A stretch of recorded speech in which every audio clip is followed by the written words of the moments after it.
Bien, ¿podría apagar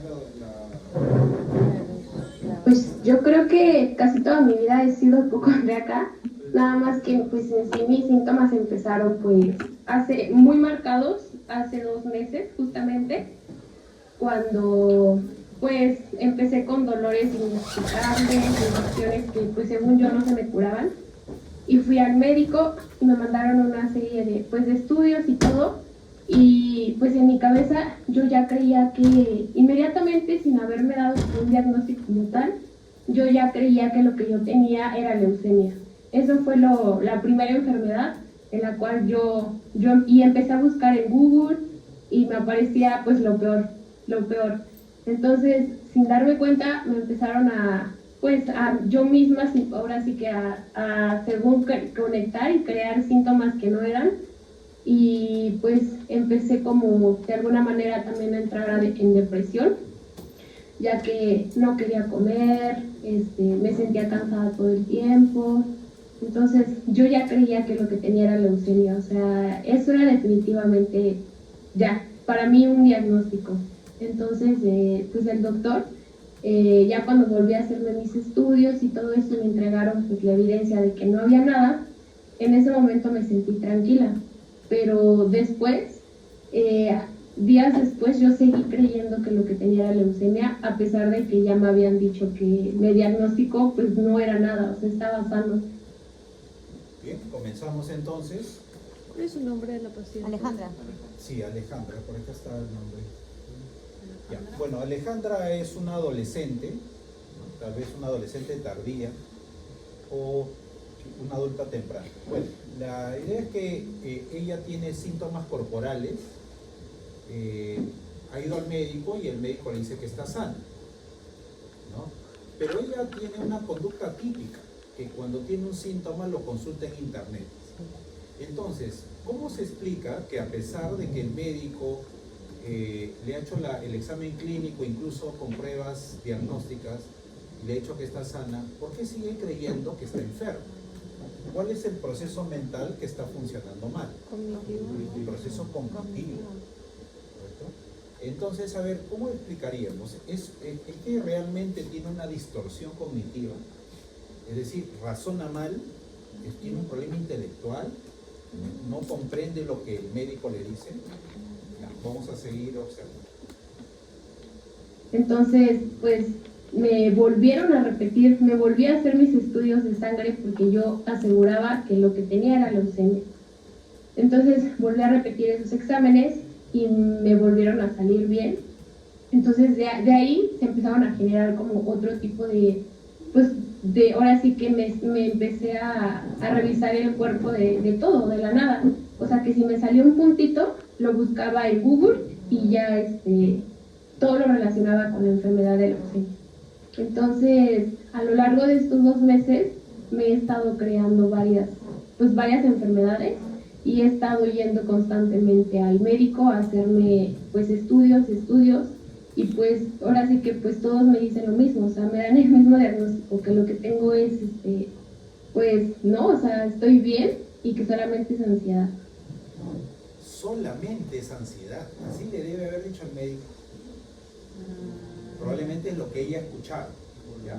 Ahí hay una frase, doctores, que siempre lo repito y que a los médicos les va a servir mucho, ¿ya? Para su vida personal también. De lo único que podemos estar seguros es de lo que decimos, no de lo que el otro comprende.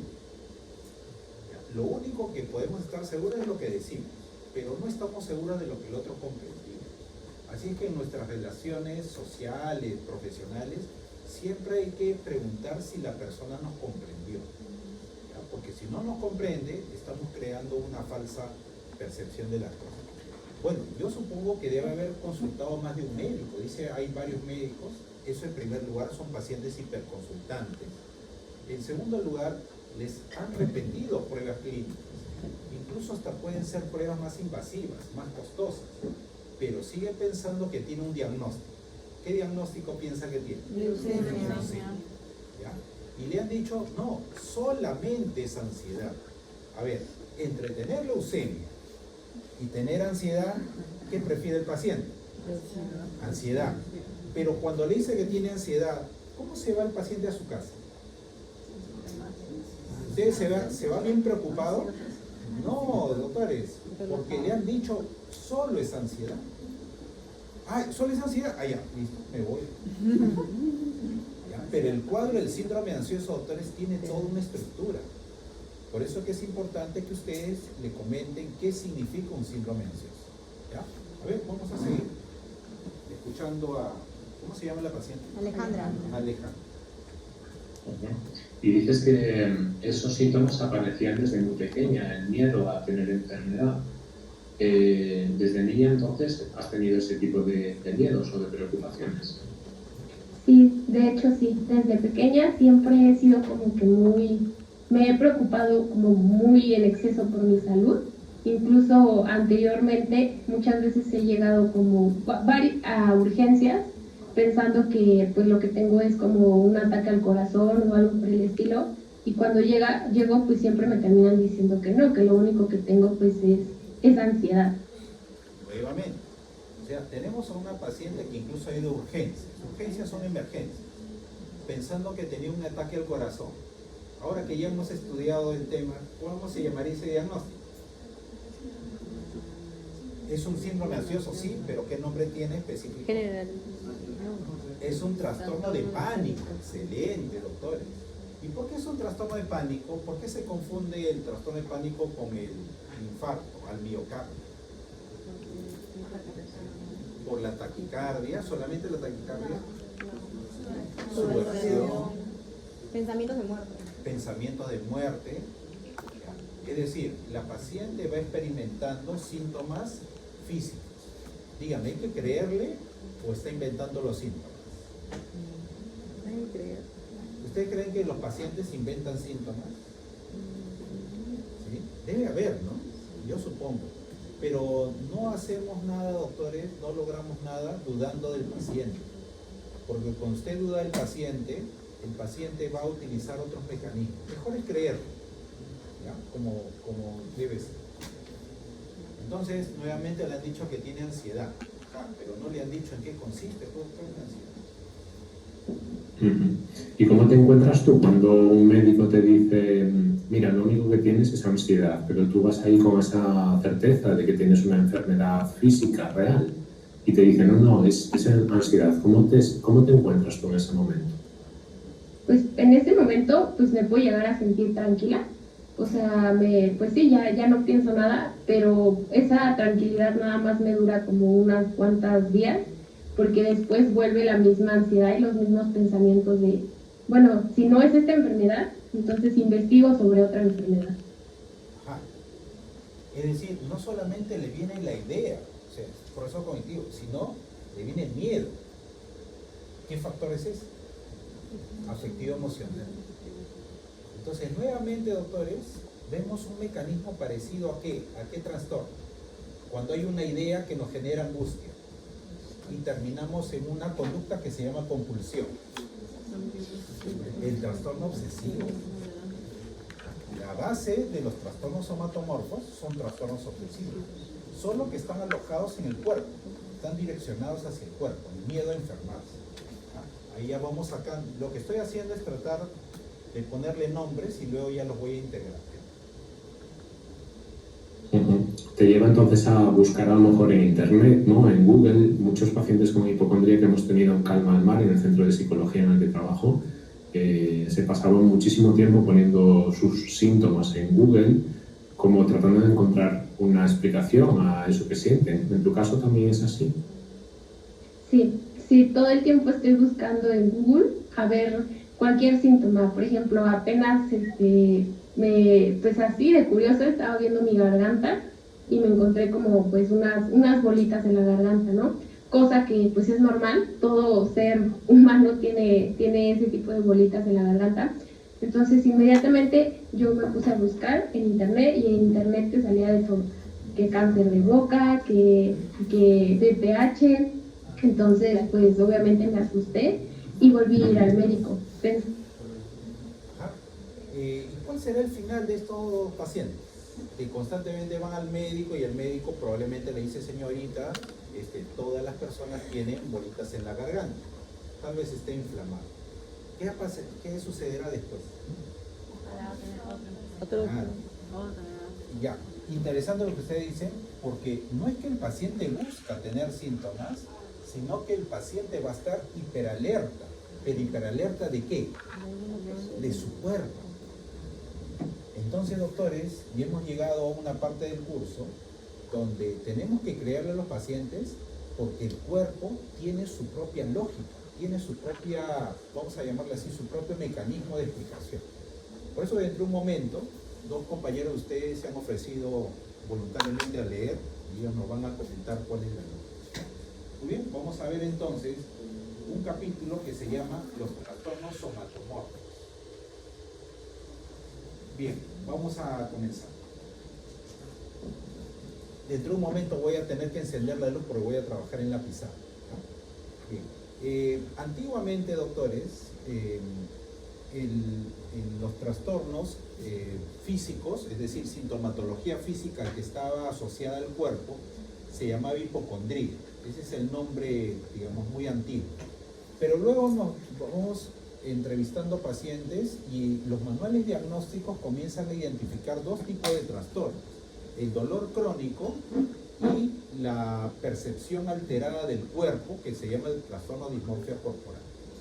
Este nombre, somatización, soma significa cuerpo, somatización significa síntomas del cuerpo que generan alarma, forma parte de un capítulo muy importante dentro de la psicología médica, porque explica por qué hay tantos pacientes que van a los sistemas de salud, entre comillas, a gastar recursos cuando el paciente no tiene algo, digamos, una enfermedad orgánica. Claro, no tiene una enfermedad orgánica, pero sí tiene una enfermedad funcional. Este capítulo del curso les va a ayudar a ustedes a entender cuál es la lógica de las enfermedades funcionales, ¿ya? Les voy a contar una historia para que puedan ustedes comprender de dónde, cómo vamos a explicar esta enfermedad. Ustedes están viendo aquí en la proyección una imagen, y acá tenemos al doctor Charcot, ¿ya? No es a quien se le atribuye el nombre de esa pomada, ¿no?, para golpes, era su apellido. Y todos, esta junta médica, son neurólogos, pero que están observando un caso clínico. Es el caso de Ana O. Ana O es un nombre, un seudónimo, ¿no? Ana O era una persona, una adulta media, que tenía una vida monótona porque cuidaba a su padre enfermo. ¿Cuál era la sintomatología de Ana O? Miren, ella llegó a tener ceguera, sordera, parálisis parcial de brazos y piernas, estrabismo ocular, y lo que más llamó la atención de los médicos, una grave afección del lenguaje llamada parafasia, o sea, la alteración de la memoria lingüística, ¿no?, que la llevaba en ocasiones a perder la capacidad de hablar o incluso a olvidarse de su lenguaje nativo. Entonces, se están dando cuenta que los síntomas que están mostrando aquí no tienen una relación entre ellos, o acaso sí. A ver, de repente me equivoco, a ver, vean si los síntomas que acabo de mencionar tienen un parecido, se parecen en algo, terminan en algún diagnóstico orgánico, me refiero.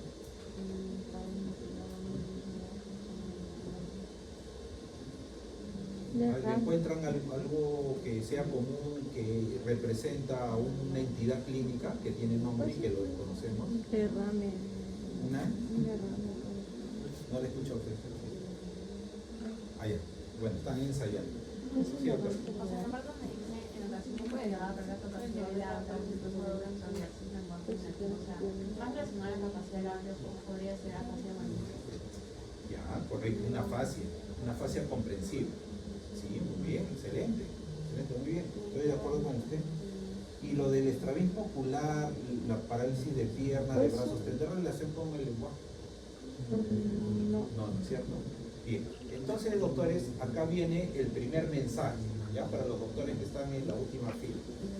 El mensaje es el siguiente: cuando ustedes en su práctica clínica identifiquen síntomas que son aleatorios e inconexos. Aleatorio significa que aparecen y desaparecen.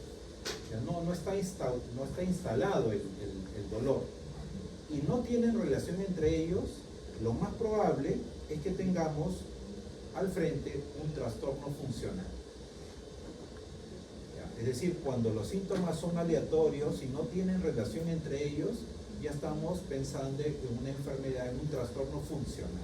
Ese es el nombre que le vamos a dar hasta el momento. Bueno, pero ¿saben cómo se soluciona el problema? Bueno, estos señores neurólogos, son los médicos de la naciente psiquiatría, antes no había psiquiatría, ellos son los que a través de los casos de la neurosis abrieron el marco teórico para investigar estos trastornos.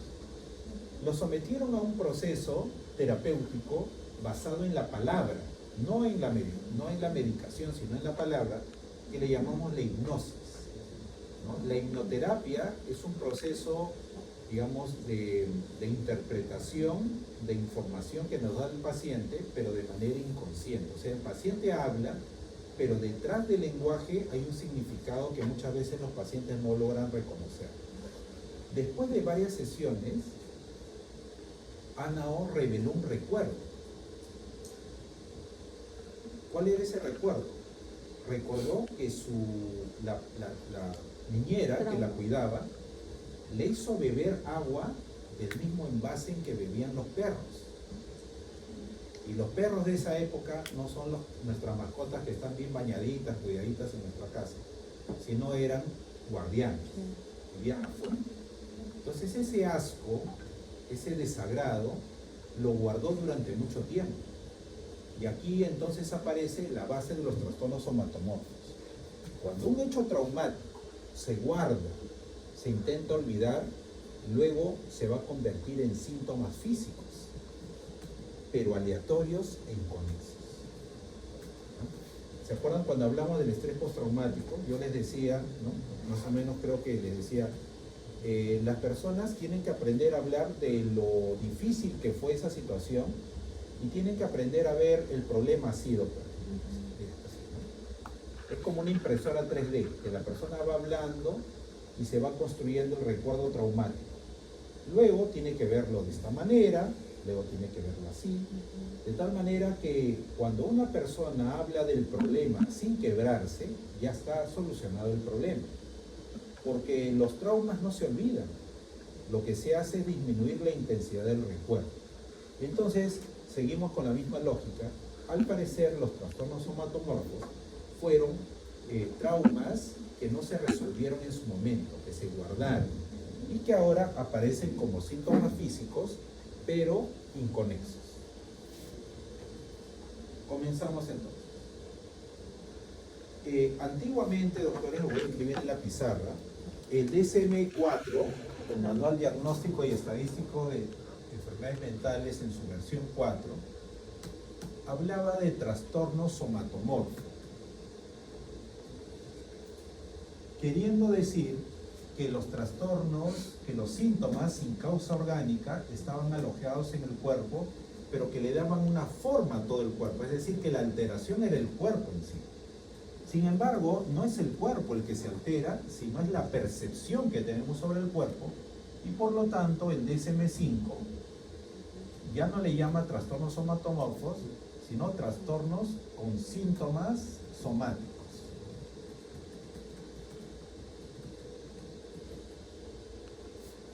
Este es el nombre que le da el DSM-5, trastornos con síntomas somáticos. ¿Ya? Yo he puesto el trastorno somatomorfo para ir combinando los términos. Más adelante ya va a aparecer el nombre. Miren, ¿qué es lo que quiero decir aquí? Que los pacientes con sintomatología somática son pacientes polifarmacia. Usted va a ver en el velador, en la mesa de noche, como le llaman algunos, una serie de productos, pero son productos sintomáticos, o sea, no sé cómo le llaman ustedes en fármaco, que son los productos que solamente alivian síntomas. ¿Qué nombre tiene? ¿Tiene el nombre? O sea, el Panadol, o sea, el paracetamol, perdón, Panadol es el nombre comercial, que son los que calman. Sí, Claro, tratamiento sintomático. ya. ¿Son AINES? ¿Así Claro, se le son- llama? No, depende de cuál. Ya. Pero la familia, ¿cómo le podría llamar? La familia de fármacos que calman síntomas. Son analgésicos. Claro, analgésicos. Ah, correcto, bien, gracias. Bien. Entonces, ¿y por qué están llenos de analgésicos? Porque recordemos que los pacientes somatomorfos son polifarmacia porque son pacientes hiperconsultantes. Entonces, allí tenemos las dos primeras características, doctores. Un paciente que tiene el diagnóstico de trastornos con síntomas somáticos es un paciente hiperconsultante. ¿Y cómo nos damos cuenta que es un paciente hiperconsultante? Porque en su historia clínica revela la presencia de muchas, digamos, asistencias a médicos, ¿no? Y en segundo lugar, es hiperconsultante, pero también a esta persona se le ha hecho muchas pruebas clínicas, es decir, resultados negativos para un trastorno somático, trastorno orgánico. Entonces, miren, los pacientes somatomorfos son pacientes que tienen síntomas corporales que sugieren un trastorno físico de causa orgánica, pero no se puede explicar específicamente. Es decir, ¿es un paciente que tiene signos y tiene sintomatología en el cuerpo? Sí, pero la causa no es orgánica, no se encuentra la causa. Entonces, antiguamente se le llamaron enfermedades idiopáticas, porque no tenían una causa orgánica, pero ahora ya sabemos que tienen una causa psicológica. Es decir, si en el examen, a ver, permítame hacer un poquito de exigencia, pues, ¿no? Si en el examen le ponemos los trastornos antiguamente llamados somatomorfos, son trastornos que hablan de enfermedades idiopáticas, ¿verdadero o falso? Es verdadero, pero son enfermedades que no tienen una causa orgánica, pero sí tienen una causa psicológica. Entonces ustedes como médicos sí cumplen con decir, son trastornos idiopáticos porque no se ha demostrado la causa. Pero si ya llevaron el curso de psicología aplicada y no creen en la psicología, también pueden decir, miren, sí, son trastornos que aparentemente no tienen está demostrado que no tienen una causa orgánica, pero sí podría explicarse desde el punto de vista psicológico. ¿Listo? Me quedan elegantes. ¿Ya? Bien. ¿Cuáles son los 3 tipos de trastornos somatomorfos más frecuentes? Voy a colocar acá el triángulo.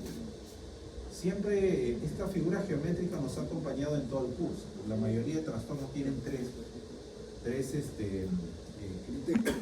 criterios. El primero de ellos es la hipocondría. Este es el primer trastorno de somatización o con síntomas somáticos. Tenemos el dolor crónico, también llamado fibromialgia, y tenemos al trastorno dismórfico corporal. Que recuerden, el cuerpo es la base del conflicto, ¿no? Pero cuerpo. Ahora, trastorno también llamado TDC. El dolor crónico le llamamos fibromialgia.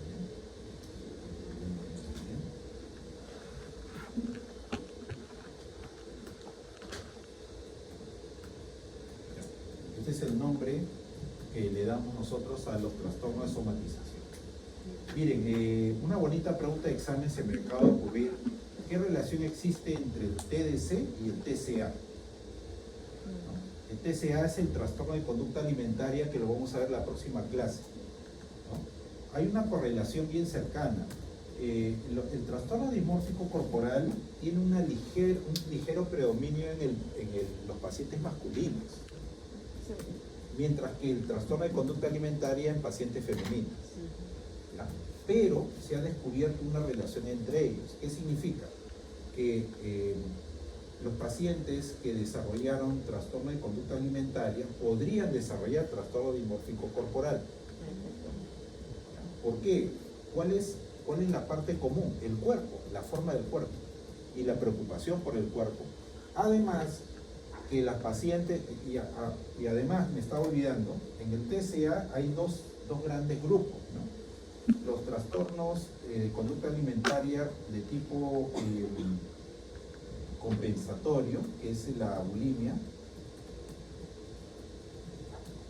y los trastornos restrictivos, que es la anorexia. Entonces, de ellos, la anorexia es la que correlaciona con el trastorno dismórfico corporal. Entonces, pregunta de examen, menciona una semejanza y una diferencia entre el TDC y el TCA. La semejanza es que los dos son trastornos cognitivos, hay una distorsión cognitiva. En el TCA la distorsión cognitiva es el cuerpo, ¿no? Verse, digamos, a pesar que están muy delgados, se ven gordos o subidos de peso. Y en el trastorno dismórfico corporal hay una percepción distorsionada de una parte del cuerpo. Generalmente es el rostro, ¿ya? En el trastorno de conducta alimentaria es todo el cuerpo como sistema. Bien, entonces ahí está el triángulo, esos son los trastornos que vamos a ver. Muy bien, de frente nos vamos, doctores, a los criterios diagnósticos, ¿ya? Miren, acá sí les voy a pedir su paciencia, porque lo que he hecho es trasladar lo que dice el DSM-5, pero también lo que dice el CIE-10. No CIE-11, sino CIE-10. Vamos por partes. A ver. Los trastornos de síntomas somáticos, ese es el nombre actual. Trastorno de síntomas somáticos. Antiguamente se llamaban trastornos somatomórficos. Ahí sí me van a ayudar, por favor, a leer. A ver, voluntarios. Ahí, doctora. La letra A. Uno o más síntomas somáticos que causan malestar o dan lugar a problemas significativos en la vida diaria. Bien, gracias. El doctor que está detrás de su compañera que acaba de leer. A ver, pensamientos, sentimientos o comportamientos excesivos relacionados con los síntomas somáticos o asociados a la preocupación por la salud, como se pone en manifiesto por una o más de las características siguientes.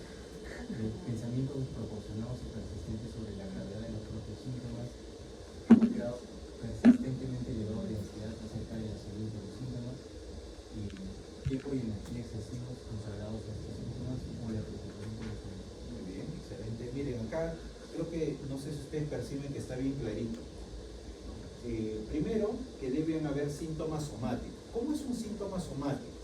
Son dolores, por ejemplo. Miren, voy a mostrar, ¿ya?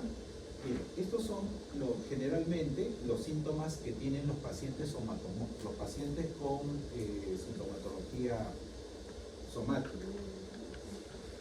Me he adelantado, pero es para que vean, ¿no? Por ejemplo, tienen problemas gastrointestinales, síntomas gastrointestinales, síntomas cardiovasculares, síntomas urogenitales y síntomas cutáneos y de dolor. Para que sea trastorno de somatización, trastorno con síntomas somáticos, deben haber por lo menos 6 o más síntomas de 2 grupos. Pero estos son los síntomas que tienen los pacientes somatomórficos. A ver, no sé si usted ahorita puede ayudar a leer. Sí, por favor. ¿De síntomas? Sí. Ok. 1, dolor abdominal. 2, náuseas. 3, sensación de plenitud abdominal o de meteorismo. 4, mal sabor de boca o lengua saburral. 5, quejas de vómitos o regurgitación de alimentos. 6, queja de tránsito intestinal rápido, diarreas mucosas o líquidas. Gracias, doctora. Su compañera que está a su derecha. Quejas de... síntomas cardiovasculares. Falta de aliento sin haber hecho esfuerzo, dolores torácicos, síntomas urogenitales, disuria o quejas de micción frecuente, sensaciones desagradables en los genitales o alrededor de ellos, quejas de flujo vaginal excesivo o inusual. Síntomas cutáneos y de dolor, quejas de manchas o decoloración de la piel, dolor en los miembros, extremidades, articulaciones y sensaciones desagradables de hormigueo o de quedarse dormido en algún miembro. Muy bien, gracias, doctora. Ahí lo dejo para que sigan viendo los síntomas y de repente se dan cuenta de algo. ¿En qué se parecen esos síntomas? Quiero conocer la mirada de los médicos. ¿En qué se parecen esos síntomas? A ver, ¿qué características tienen?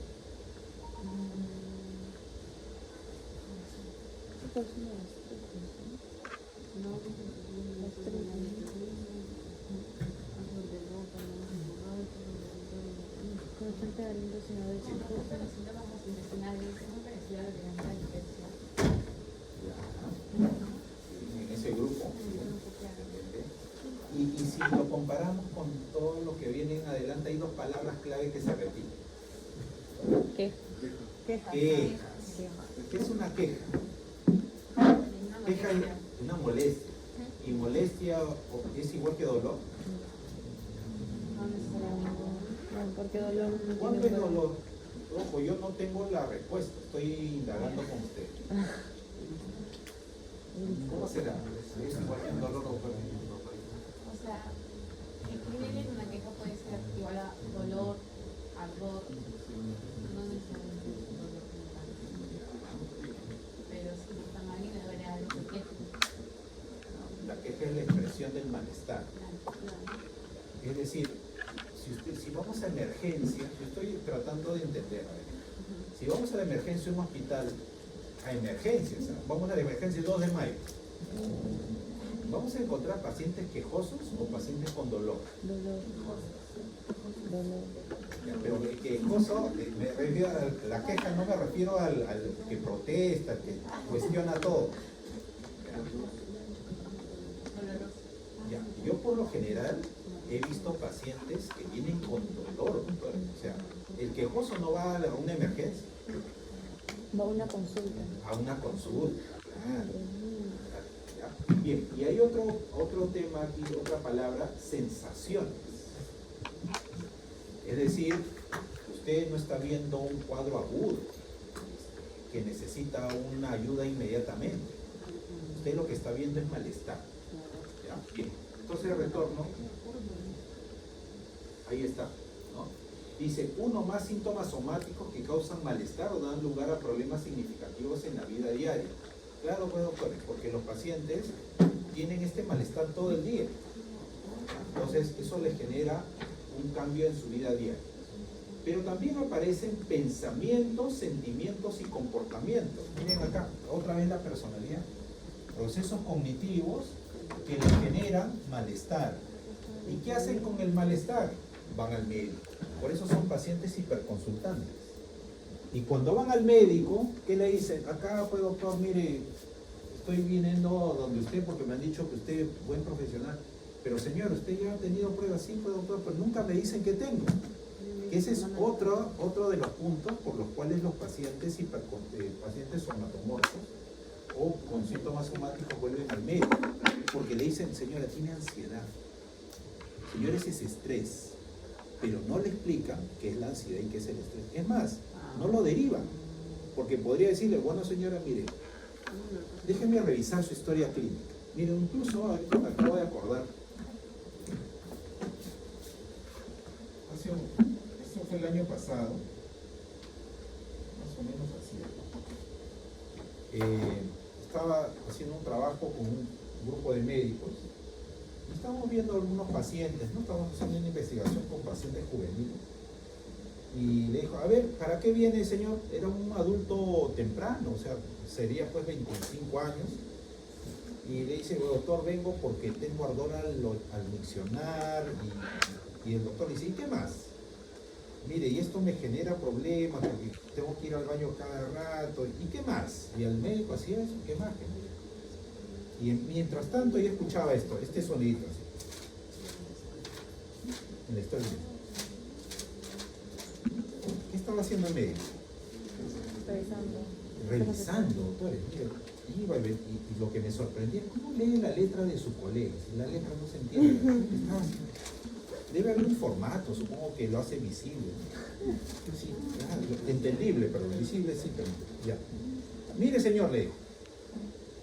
Esta es su historia clínica, así, o sea, viendo el volumen, y esta es la historia de un viejito.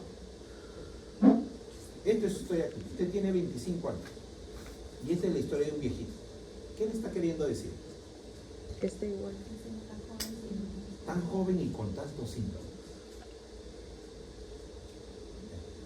¿Cuál sería el objetivo del médico? Decirle que su problema son síntomas.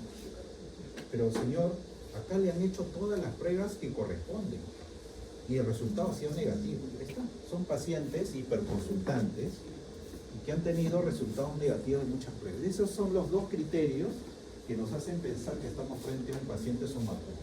¿Ya? Bien. Entonces, doctores, lo que quiero decir con el punto número 2 es que hay pensamientos desproporcionados y persistentes sobre la gravedad de los síntomas. O sea, hay un trastorno cognitivo. Voy más rápido. Número 2.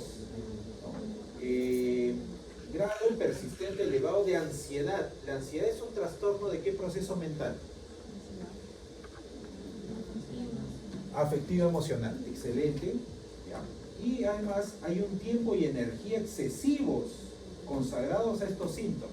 Es decir, que el paciente está hiperalerta de los malestares que tiene. ¿Se entiende el punto número, la letra B? Perdón, sí, la letra B. Bien, aunque, sigo leyendo, aunque algún síntoma somático puede no estar continuamente presente, es decir, los síntomas van y vienen, el estado sintomático es persistente, por lo general más de 6 meses, más de 6 meses. Especificar si con predominio de dolor, antes trastorno doloroso, este especificador se aplica a individuos cuyos síntomas somáticos implican sobre el dolor. Miren el triángulo. ¿Cuál de ellos sería? Si vemos a un paciente quejoso, más de 6 meses, con un problema de dolor, pero que no es significativo. Dolor crónico, fibromialgia. Especificar sí. Persistente, un curso persistente se caracteriza por la presencia de síntomas intensos, alteración importante y duración prolongada, más de 6 meses. Explicar la gravedad. Leve, solo se cumple uno de los síntomas especificados en el criterio B. Es decir, solamente hay o pensamientos, o hay, digamos, ansiedad, o hay preocupación. Grave si se cumplen 2 o más de los síntomas especificados en el criterio B y además existen múltiples quejas somáticas o un síntoma somático muy intenso. Bien. Ahora, además deben haber antecedentes de al menos 2 años de quejas de síntomas múltiples y variables. Este es otro dato, doctores. Los pacientes somatomorfos no solamente tienen una queja de 6 meses, sino que ya vienen de otras situaciones de queja, ¿no? De 2 años. La preocupación por los síntomas ocasiona un malestar persistente y conduce al paciente a la búsqueda de reiteradas consultas, 3 o más. O sea, si en el examen clínico el paciente ha ido a 2 consultas, eso no lo hace somatomorfo. Tiene que ser 3 o más. Tanto en los servicios de atención primaria como en los especializados. Ajá, porque hay pacientes que se saltan al médico general y de frente se van a una especialidad. Eso hay que tenerlo en cuenta. En ausencia de servicios médicos por motivos de accesibilidad económicos, el paciente se automedica. Ahí está, por eso es polifarmacia. Continuamente realiza múltiples consultas a curanderos locales o personal paramédico. En otras palabras, va a la farmacia también. Hay un rechazo continuo a aceptar el reaseguramiento de los médicos por los médicos que no existe una causa orgánica que explique los síntomas somáticos. La aceptación de tales aclaraciones durante un breve periodo, es decir, pocas semanas, durante o inmediatamente después de los chequeos, no excluye este diagnóstico. ¿Qué es lo que le pasaba a la paciente? El médico le decía, no tienes leucemia. Creía un ratito, pero después volvía otro día. El criterio de exclusión usado con más frecuencia son los siguientes. Los síntomas no se producen solo durante algún trastorno esquizofrénico o relacionado, algún trastorno del humor afectivo o un trastorno de pánico. Es decir, si el paciente tiene alguna de estas características, no sería un trastorno somatomorfo, un trastorno somático. Bien, hasta aquí no sé si tienen alguna pregunta sobre los criterios. Entonces, ¿qué tenemos, doctores? Que el paciente, para que sea trastorno somatomorfo, tiene que ser un paciente hiperconsultante, tiene que ser un paciente con pruebas clínicas de resultados negativos para enfermedad orgánica, y además tienen que haber pensamientos tiene que haber ansiedad y tiene que haber un tiempo prolongado de preocupación por esa sintomatología. Bien.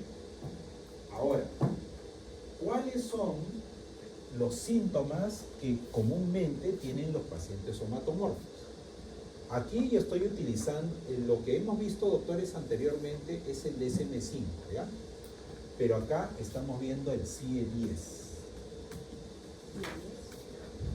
Sí, el CIE-10 lo estamos utilizando aquí. Ustedes se preguntarán, ¿y por qué ha hecho este profesor esta mezcla? Porque para que se den cuenta, ustedes obviamente van a revisar ambos documentos.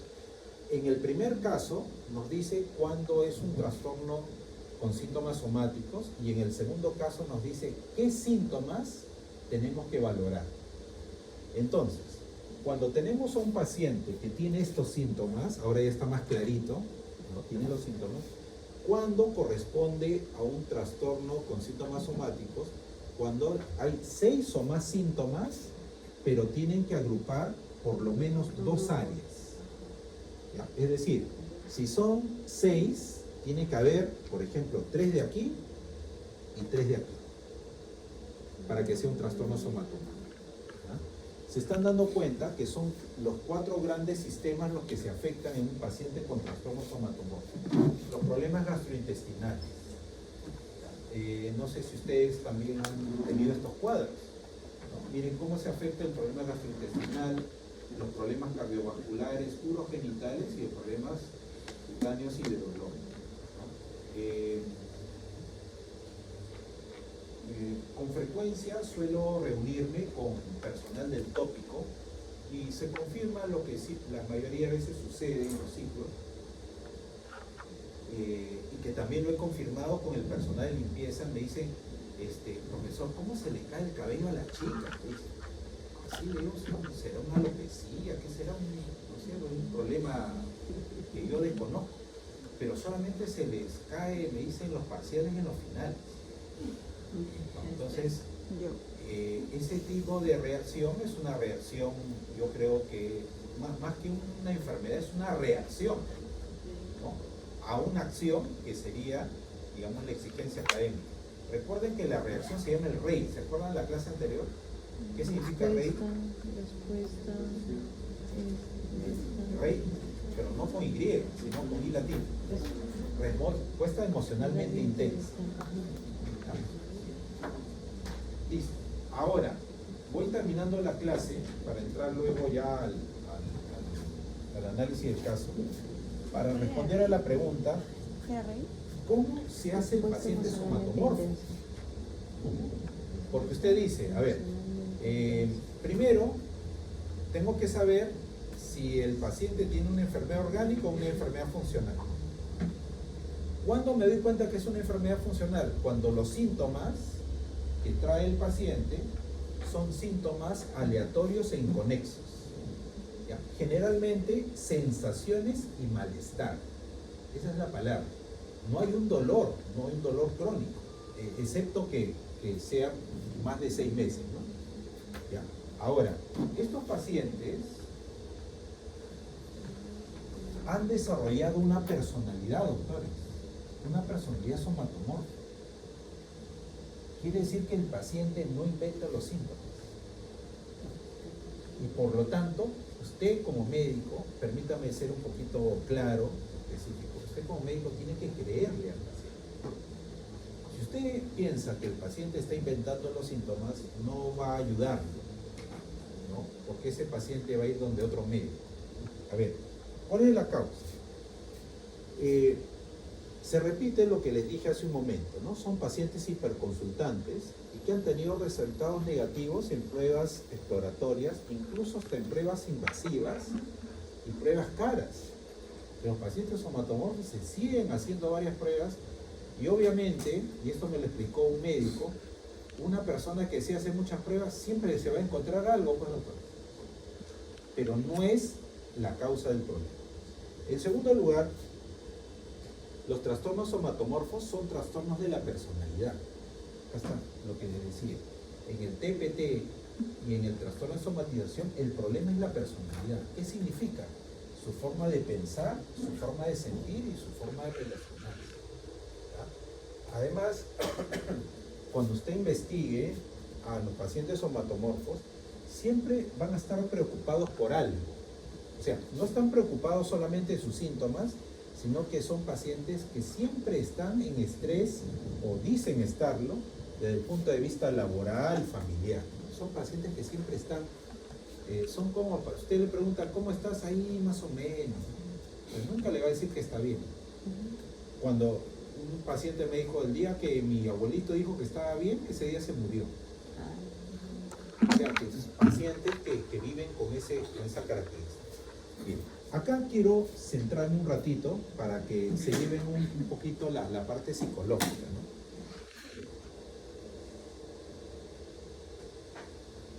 Cuando hablamos que el paciente no crea sus síntomas, sino que los síntomas se han reforzado, es propio de su personalidad.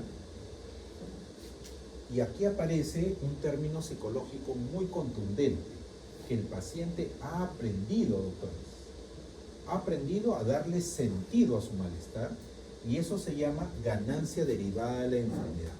O sea, los síntomas sirven para algo. Les hago esta pregunta, a ver. Ya que estaba hablando de la hipnoterapia, a ver, vamos a hacer un ejercicio retrospectivo, o sea, voy a enviarlos al pasado y después los regreso al presente. Recuerden, intenten recordar su segundo año de secundaria. A ver, un breve ejercicio de retrospección. Segundo de secundaria, a ver imágenes, a ver, pero tienes que visualizarte, es decir, con tu uniforme escolar, ¿no? ¿Ya está? ¿Ya está la imagen más o menos? El nombre de tu colegio, te llevaba en movilidad escolar, o te ibas a pie, o te ibas en bus, no sé. ¿Ya está ahí? Ya. Ahora intenta recordar un día lunes, en la mañana. El lunes en la mañana. ¿Ya? ¿Más o menos está? Ya. ¿Qué sucedía cuando le decías a tu papá o a tu mamá que no querías ir al colegio porque te sentías mal? Me dejaban faltar. Normal. ¿Qué respuesta recibías? Normal. A ver. Me dejaban faltar. ¿Su testimonio de autoridad? Me dejaban faltar.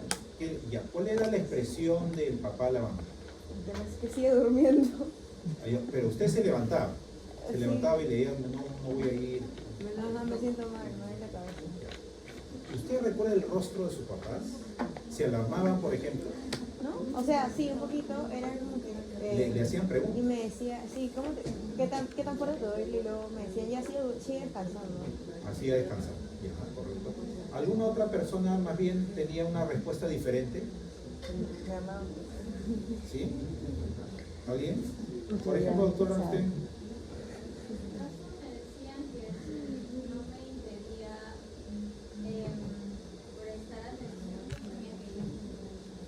Ok, si el malestar no le impedía prestar atención, anda nomás. Era su responsabilidad. Bueno, los pacientes somatomorfos generalmente tienen historial de padres que se asustaron, que los llevaban al médico inmediatamente, o padres que le decían descansa. Pero, ¿qué sucedía cuando se quedaban descansando? Se quedaban descansando y revisaban sus materiales del colegio. No había. Bien difícil, ¿no? No había materiales. Sí, bien. Y de repente no les quitaban el celular para que sigan descansando más. No, se quedaban con el celular. Entonces, doctores, las personas que se quedaban en casa incluso les perdonaban las acciones, las obligaciones que tenía que hacer.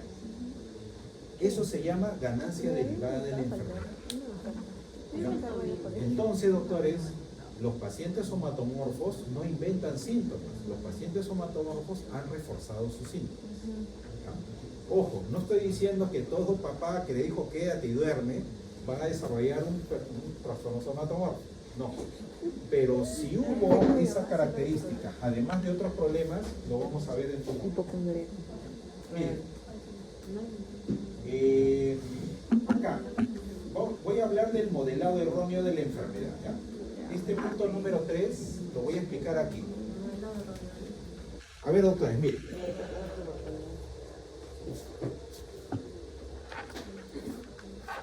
Tenía un paciente pediátrico de 9 años que tenía el diagnóstico de enuresis nocturna. Enuresis nocturna. La enuresis es un trastorno neuroconductual que consiste en que un niño que aprendió a controlar esfínteres En la noche no se controla. ahora ya no lo controla. ¿Ya? Era un paciente pediátrico de 9 años, fue derivado de una pediatra porque veía que no había un problema a nivel del sistema nervioso y la hipótesis que tenía la doctora era que era un problema somatomorfo, que ya el especialista lo tenía. Bueno, entonces recibimos al niño, ¿ya? Y lo que hacemos siempre a nivel psicológico es conocer su sistema. ¿En qué sistema vive? Bueno, este niño era niño hijo único, 9 años, tenía un papá, ¿no? Y tenía una mamá, pero los dos eran adultos jóvenes, digamos, pero tenían una vida profesional, laboral bien dedicada al trabajo. O sea, salían muy temprano de casa y regresaban muy tarde. Y por alguna razón, los señores dormían en habitaciones separadas. Tenían la facilidad de tener 3 cuartos, pues, independientes, ¿no? Entonces, el niño no veía a sus padres la mayor parte del día. Entonces, ¿de quién íbamos a obtener información de la conducta? De la persona que lo cuidaba, ¿ya? Y esa persona se dio cuenta que los papás casi no interactuaban entre ellos. Entonces el niño lo que hacía era lo siguiente: cuando se orinaba en la noche, el niño llamaba a la mamá, que estaba en su cuarto. ¿Y la mamá qué hacía? Llamaba al esposo. ¿Pero para qué lo llamaba? Para que los dos, ayuden al niño a cambiar el pijama y a cambiar, pues, la sábana, todo lo que el niño había mojado. Ese ejercicio, disculpen el gallo, ese ejercicio duraba muy poco y se veía una organización, doctores, que parecía la de Fórmula 1, que en 30 segundos tienes que cambiar. Ya, así era el trabajo en equipo. Bien organizado y rápido. Qué chévere. ¿Y qué sucedía luego? Porque esa era la pregunta. ¿Y qué sucede luego? El niño quería dormir con sus papás y se ponía al medio. Entonces, primer acto, el niño se orina. En segundo lugar, el orinarse, o sea, el síntoma. ¿Qué sucedía? Hacía que los padres trabajen en favor del niño. El niño veía, pues, cómo los papás estaban dedicados a él, a su síntoma. No es a él, es al síntoma. Y luego el síntoma estaba uniendo a sus padres. ¿Entienden la lógica? Entonces siempre... Entonces, ¿qué dejamos? Si fuera una estrategia terapéutica, dejamos al niño diurético para que cumpla el sueño que todo niño quiere, tener a sus padres juntos. No. No, pues. No. Entonces... Porque se va a acostumbrar a hacer eso. Claro, pero no es el problema, no sé si ustedes han escuchado ese término que dice: el niño necesita amor, el niño necesita atención, está llamando la atención. No, doctores, es el síntoma. No sé si me entienden. No, o sea, no es el niño, sino es la micción nocturna. Eso es lo que está uniendo al sistema. Entonces, no es que el niño invente síntomas, sino que el niño los está reforzando. Bueno, ¿cuál fue rápidamente, simplemente, lo que teníamos que hacer primero? Al haber hecho el diagnóstico, teníamos que mejorar la relación entre los papás, porque era la causa, pues, del sistema. Y ahora, ¿qué hacíamos con el niño? Porque es verdad que el niño se orinaba, pero ya era menos, pero igual el niño se seguía orinando, hasta que le dijimos a la nana que estaba a cargo del niño que adelante en 1 hora el acostarse. El niño se acostaba a las 9, ahora se acuesta a las 8, y que adelante la última comida, ¿ya? Y antes de ir a dormir tenía que ir al baño a miccionar. Pero habiéndonos asegurado que el niño haya miccionado, le dábamos medio pan con mantequilla. Pero ese pan era el pan francés, esos que tienen bastante miga, con mantequilla. O sea, carbohidrato más lípidos. ¿Con qué objetivo? Con absorber la poca orina que quedaba en la vejiga. Entonces el niño se levantaba seco, pues no había ninguna posibilidad, no había margen de error ahí, ¿no? Y como el niño se levantaba seco, esa era una autosatisfacción que los padres, que ya estaban juntos, mejor elaborado el problema, lo recibían. Doc, ¿y en qué caso se usa fármacos para controlar eso? Eso sí, bueno, es una buena pregunta. No sabría explicar, pero si la pediatra derivó es porque no había visto un problema. Claro, porque yo me acuerdo que el siglo pasado vi y el doctor Salas nos dijo que se daba amitriptilina para la enuresis nocturna.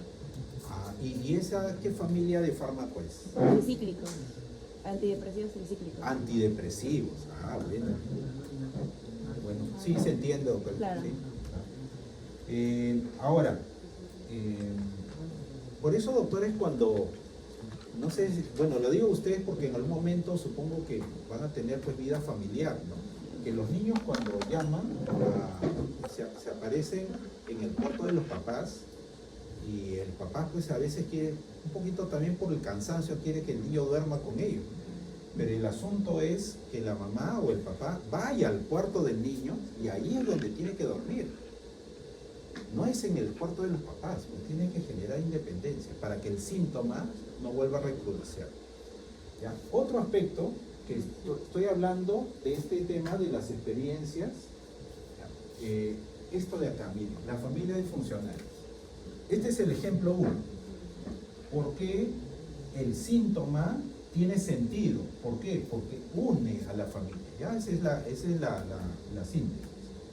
En el ejemplo 2, esta es una familia disfuncional. La familia disfuncional es un término que me gusta utilizar porque parece un cliché, ¿no? Pero las familias disfuncionales son las familias que no se comunican bien.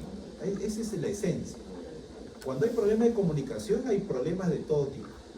Entonces, miren, acá está la familia integrante, vamos a llamar A1, A, B, C, D. Acá están 4 integrantes. Llevan a la casa y se saludan, cada uno se va a su dormitorio. ¿Y cuándo salen de su dormitorio? Cuando tienen hambre. Van a la cocina, encuentran algo de comida y vuelven a su cuarto. Y así es, está departamentalizado. Pero cuando se enferma desaparece en la frontera, ¿no? Increíble. Y todos comienzan a atender a él. Oye, está mal, ¿no? ¿Qué tiene? Y verdad, pues todos colaboran. Cuando está enfermo o enfermo y ya está mejor, ¿qué pasa? Otra vez vuelven a su. Entonces, no es que la persona diga, me siento atendida, me voy a volver a enfermar, no, sino que está reforzando el síntoma. O sea, el síntoma está uniendo a la familia nuevamente. Entonces, doctores, este tema de que los pacientes somatomorfos son engreídos, inventan sus síntomas, no, tienen historial donde el síntoma tuvo un objetivo en la familia. Entonces, a nivel terapéutico, siempre hay un representante de la familia quien lleva el síntoma del problema de la familia. Siempre hay uno. Pero paradójicamente, ¿cómo es el sistema de fatal a veces? Que le echan la culpa de los problemas de la familia al que pide ayuda y al que se le va a curar y va a curar a toda la familia. Entonces, a veces me sorprende y favorablemente que cuando van a terapia un miembro de la familia, hay otro que se está mejorando, ¿no? Veía, por ejemplo, un paciente adolescente y que el papá no quería, estaban separados, pero el papá no quería que vaya a terapia. Dice, oye, ¿qué voy a ir al psicólogo? Si está bien, no está loco. Esa idea que tenía. Y el padre parece que tenía un problema de consumo de alcohol, que el adolescente se había dado cuenta. Entonces, desde que el chico fue mejorando, fue avanzando, el papá también, ¿no? Ya estaba tomando otro tipo, entre comillas, de sustancias, salía a correr, estaba preocupada por su físico. Entonces, miren cómo a veces un representante de la familia mejora y mejora todo el sistema. ¿Ya? Con lo cual se demuestra, doctores, que la sintomatología de los pacientes somatomorfos cumple una finalidad dentro del sistema familiar. No sé si se comprendió el mensaje.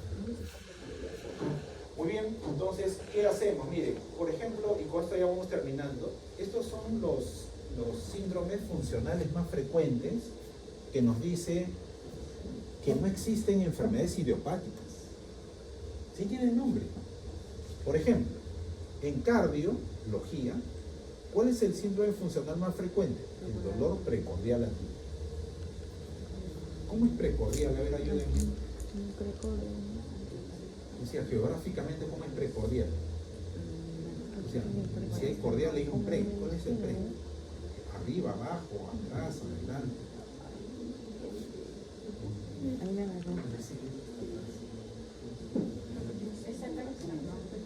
Cerca al esternón. Y el tema atípico, el término atípico, no es muy común.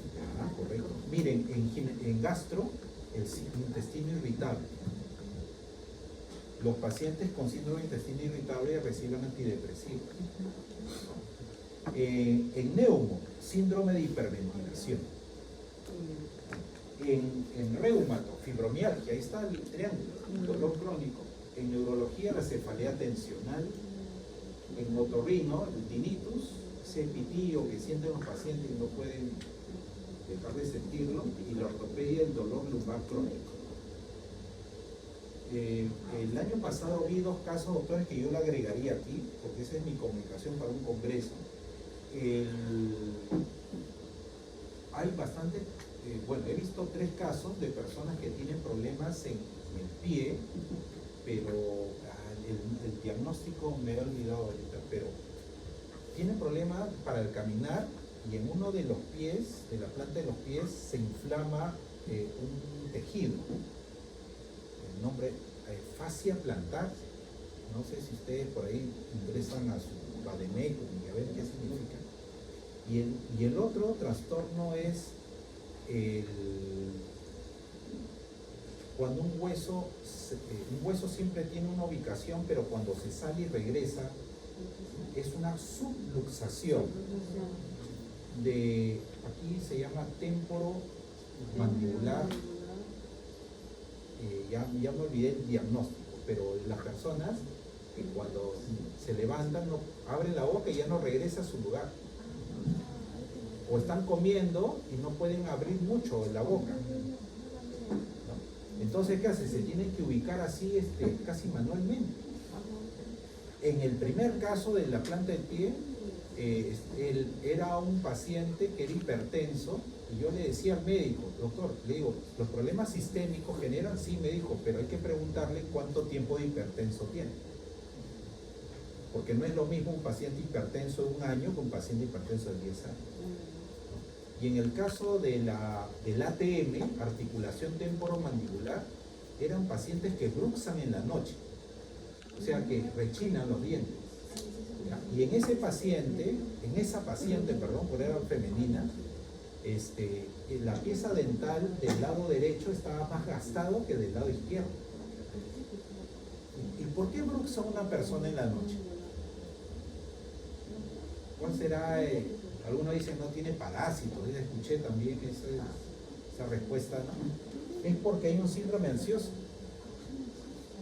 Entonces, esta paciente mejoró con 3 apoyos. El apoyo del psiquiatra, el apoyo del odontólogo, pero en una especialidad maxilofacial debe ser, ¿no? Y el trabajo del psicólogo. Entonces, esos 2 problemas son problemas funcionales, no son problemas orgánicos. ¿Ya? ¿Causado por qué? Porque es un trastorno de somatización. Y por último, ya para irnos, ya vimos a la paciente Alejandra. ¿Cuál era su diagnóstico? Hipocondría. Ya hemos visto los trastornos por dolor crónico. ¿Ya? Y ahora miren lo que pasa con el trastorno de dismorfia corporal. Los médicos, generalmente dismorfia corporal se ve en 2 especialidades médicas, se ve en dermato y en medicina o cirugía estética, reconstructiva. Ahí es donde se ven los casos. ¿Qué encontraron? Encontraron trastornos de personalidad. Por ello que los pacientes con trastorno dimórfico corporal nunca quedan contentos con el trabajo del médico. Porque el trabajo del médico es un trabajo técnico.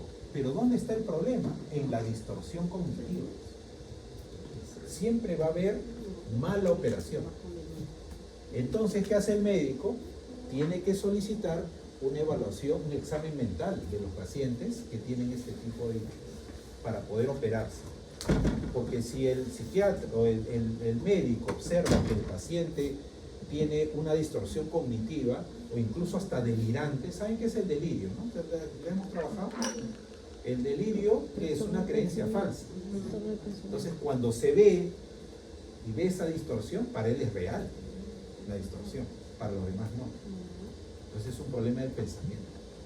¿Ya? Entonces, por eso, doctores, cuando ustedes vean un paciente que tiene una preocupación excesiva por enfermarse, tiene un dolor crónico, o ve una parte de su cuerpo, principalmente el rostro, como alterado, y toma acciones, lo más probable es que estemos frente a un trastorno somatomorfo que tiene como base un trastorno de la personalidad. Lo último, ya con eso nos vamos, no hay que decirle, doctores, disculpen el término, no hay que decirle, no, mejor es decirle cómo, ¿no? Evitar, señora, no tiene nada. Ese no tiene nada, a ver, pregúntale a su pareja, a ver, ¿me quieres o no me quieres? No te responde. Conjunto vacío. O sea, no existe, doctor, siempre es, no es que no tiene, sino más bien qué es lo que tiene, ¿no? ¿Está nervioso, señor, últimamente? ¿No está estresado últimamente? No, tampoco, no les ayuda. Lo que usted tiene, señora, explicarle al paciente que no padece ninguna enfermedad grave. Mire, lo que usted tiene, señora o señor, no es grave. Ya, conversamos por ello. Pero luego hay que denominarle qué es lo que tiene. Usted tiene un trastorno somatomorfo de tipo hipocondriaco. Un trastorno somatomorfo de tipo dolor crónico. Un trastorno con síntomas somáticos de tipo dismorfia corporal. Hay que darle el nombre. Y hay que permitirle que la persona esté enferma, porque los familiares siempre acusan a los pacientes cuando no, siempre estás enfermo, le dicen, ¿no? Entonces no, pero hay que decirle, pero tiene derecho, señor, porque lo que tiene la señora o el señor tiene un nombre, es un trastorno. Entonces, cuando usted valida lo que tiene el paciente, sus síntomas van a disminuir. Usted los contradice, va a ser cada vez más crónico. ¿Ya? Listo, doctores, no sé si hay alguna pregunta sobre los trastornos somatomorfos o el trastorno con síntomas somáticos. Listo, muy bien. ¿Pueden encender la luz, por favor, doctor?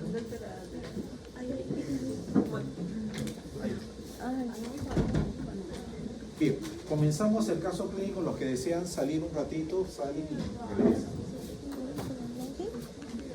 Si terminamos antes, nos vamos temprano.